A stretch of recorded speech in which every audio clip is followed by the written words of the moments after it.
Welcome to Trusted Sources Research View.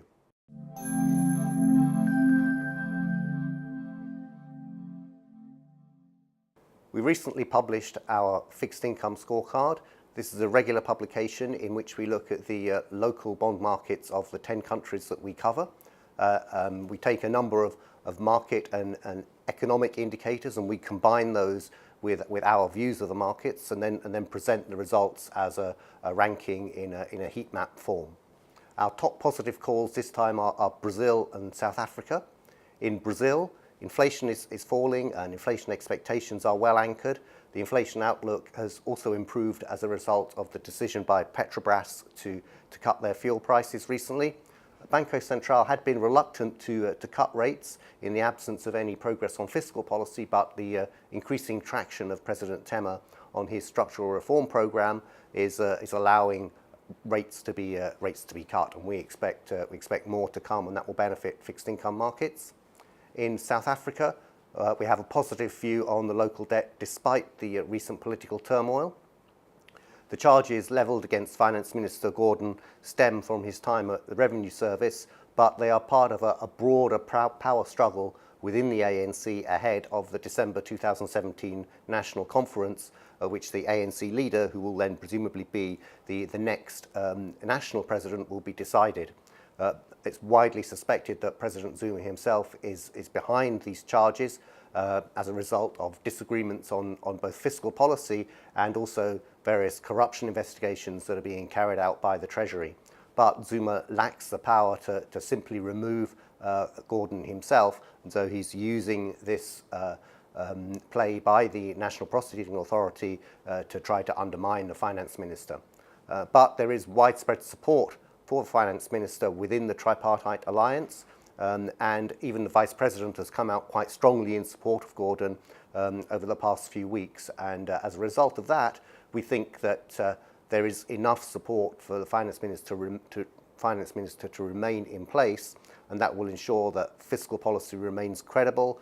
The country will probably avoid the ratings downgrade at the end of this year, and that should benefit local debt markets as well.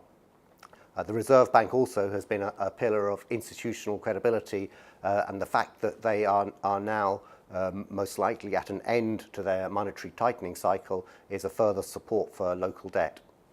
On the negative side, our two top negative calls are Turkey and the Philippines. In Turkey, there are some positives in the story in that politics has stabilized. The ruling AKP has found some common ground with two of the three opposition parties and is even working with the nationalist MHP in terms of forwarding their agenda of moving the system of government from a parliamentary system to an executive presidency. Now, that process may yet result in a referendum next year, which may bring its own instability, but for the moment we think that politics is relatively stable. We are, however, concerned about the inflation outlook and the outlook for the currency.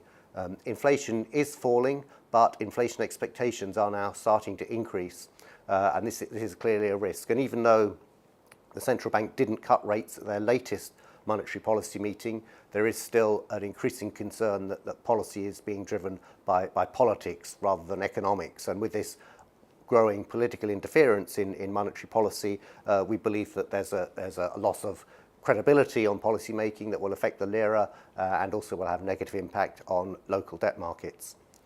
In the Philippines, we're increasingly concerned about President Duterte's pivot to China, in which he's exploiting a vein of anti-US sentiment amongst the population, and this is quite unnerving for investors and also brings some medium-term geopolitical risks. In the shorter term, perhaps a greater concern is the policy mix. The measures being planned by the government are increasingly interventionist, and some of the easy wins that we had expected on infrastructure, for example, are not materializing. And so even though the president has managed to achieve a very high level of popular support, he's not really been able to translate this into a political mandate. For that reason, we expect the negative debt markets to continue to suffer. Please see the link below to download the document.